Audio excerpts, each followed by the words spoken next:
Jau, hebra, čia žodžiu Famis iš LegalLT ir šiam projektui kaip užsimės ant Counter Strike'o paveiksliuko LegalLT. Kai paspaudžiat T raidę spalvos LegalLT paveiksliuko, o ne jūsų pasirinkti ten kažkokį smilą panašiai. Nu, žodžiu, supratot, tikrai žinot.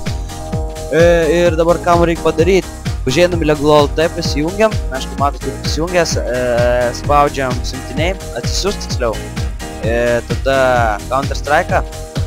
Čia yra parašytas mano tutorialas, kaip užsidėti, bet čia raštu rašiau, o čia jums pavaizduosiu, žodžiu, pakomentuosiu, čia kaip matot. Jo, karočiui, daug nenusišnekant, spaudžiam siųstis, atsisiunčiam, įsirašom, kur reikia. Va, skrodopę, karočią. Va, tada išsiekstraktinam. Tęsum dropę, aišku. Tai va, žodžiu, ką mes čia turim reikalingą failą.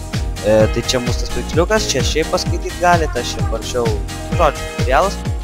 Ir dabar, ką darom? Ai, čia kaip atrodo jisai, va, galite pažiūrėti. Va, taip atrodysim. Tai va, gerai, dabar spaudžiam ant Counter Strike'o properties, find target. Tada einam į C-Strike'o folderį.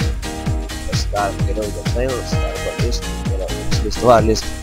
Ir susirandam va senasis ten dekalas, matot? Va senasis. Ir mes dabar jį tiesiog paimam šitą naują, kurį išsiekstraktinom ir pakeičiam. Ir ar klausia, ar tikrai, nu, ai, ne, aš pasidaręs read only. Nusiemu read only, nes pas jūs bus nuimtas. Ir žodžiu, pakeičiam tiesiog. What the fuck? Ai, jo, tiesiog spaudžiam yes. Ir viskas.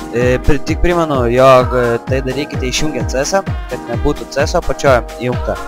Ir dabar tiesiog einat į CS-ą, spaudžiat T raidę ir mėgaujatės paveikslėlį. Tai va, apsilankykite LegalLT. Tiesiog dėkui, kad žiūrėt. Tikiuos kažko išmokot ir aišku, čia kai kam bus tikrai nenaujiena. Tai va, žodžiu, su jumis buvo Famis ir sėkmės.